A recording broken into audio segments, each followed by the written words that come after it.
নবী সাল্লাল্লাহু আলাইহি ওয়াসাল্লাম এই কোন ব্যক্তির নেককারের রুহু কেমনে কবজ হয়, নাফরমানের রুহু কেমনে কবজ হয়, এই দুইটা থেকে শুরু করে কবরের পুরা ঘটনাটা আল্লাহ নবী সাল্লাল্লাহু আলাইহি ওয়াসাল্লাম বলছেন।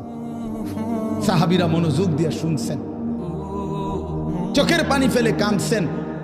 আল্লাহ নবী সাল্লাল্লাহু আলাইহি ওয়াসাল্লাম বলেন, সাহাবীরা শোনো, কোন নাফরমানের মৃত্যুর যখন পাপীর সময় হয়, মালাকুল মউত আজরাইল আইসা প্রথম ডাক দেয় যে, হে অপবিত্র আত্মা, আইয়াতুহান নাফসুল খাবিসা, এই খবিশ আত্মা বের হও, উখরুজি ইলা সাখাতিল্লাহ, আল্লাহর অসন্তুষ্টির দিকে বের হও।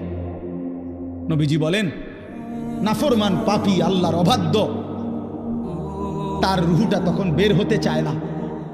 মালাকুল মউত আজরাইল কলিজাটার মধ্যে খপ করে ধইরা রুহুটা কলিজা থেকে টান দিয়া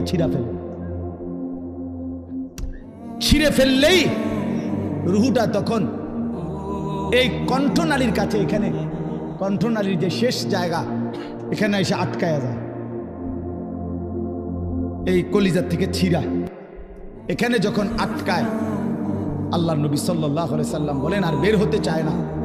আজরাইল তখন কোনো কিছুকে টাইনা হেসরাইয়া ছিঁড়া, টাইনা টুইনা হেসরাইয়া যেভাবে বের করে, মালাকুল মউত আজরাইল ওই নাফরমানের রুহুকে এইভাবে টাইনা হেসরাইয়া ছিঁড়া ফাইরা তারপরে বের করে। এজন্য দোস্ত আমার, বন্ধু আমার, রাসূলুল্লাহ সাল্লাল্লাহু আলাইহি ওয়াসাল্লাম বিস্তারিত একেবারে জান কবজ থেকে শুরু করে বর্ণনা দিয়েছেন।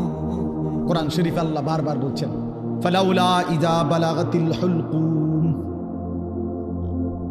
রব্বুল আলামিন বলে, কোন নাফরমানের রুহু যখন ছিঁড়ে গিয়ে কণ্ঠনালীতে এসে পৌঁছে, ওয়া আনতুম হিনা ইদিন তানদুরুন, তোমরা আশপাশের আত্মীয় স্বজন তখন তার দিকে তাকিয়ে থাকো,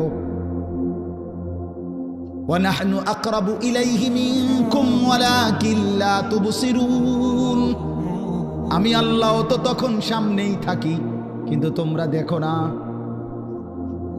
বলেন না, আল্লাহ বলেন আমিও দেখি, তোমরাও তাকায়া দেখো। তার রুহুটা বের হতে চাচ্ছে না, কণ্ঠনালীর কাছে আইসা আটকায়া গেছে। এরপর আল্লাহ বলেন, ফালাউলা ইন কুনতুম গায়রা মাদিনিন,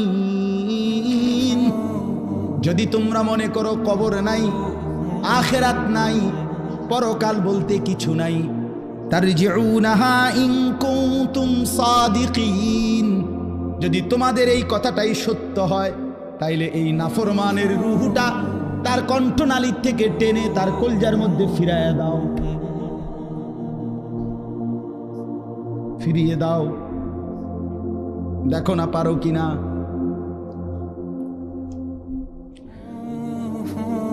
তাহলে বলেন সম্ভব তখন? মানে কেউ পারবে তো তখন নাকি? কোরআন শরীফের জন্য আছে, আল্লাহ বলছে, আউলা লাকা ফাআউলা সুম্মা আউলা লাকা ফাআউলা। আল্লাহ বলে, নাফরমান বান্দা মনে রেখো, তুমি 4 বার কষ্ট পাইবা, তুমি 4 বার যন্ত্রণা পাইবা, তুমি 4 বার আযাব পাইবা। আমি আল্লাহ বলে রাখলাম, আউলা লাকা ফাআউলা সুম্মা আউলা লাকা ফাআউলা। একবার জান কবজের সময় কষ্ট পাইবা, 2 নম্বরে কবরে কষ্ট পাইবা, 3 নম্বরে হাসরের ময়দানে কষ্ট পাইবা, 4 নম্বরে জাহান্নামে কষ্ট পাইবা, জাহান্নামে কষ্ট পাইবা। এই জন্য ভাই, আমি আপনাদের কাছে এবার আসেন, যে আয়াতগুলো পড়ছি, এই আর অল্প একটু সময়, এই আয়াতগুলো রাতের 11:30 বাজে, চিন্তা করেন বাইরে, এরপরও মানুষ কথা, কি আকল, কি দেমা, এরা থামবে কখন?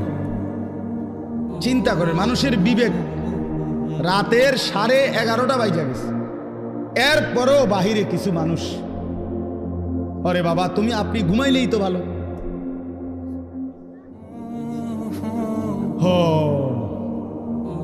কোনো কথাই, মানে আল্লাহর কথা কানের ধার দিয়েও যায় না। দুর্ভাগ্য, দুর্ভাগ্য।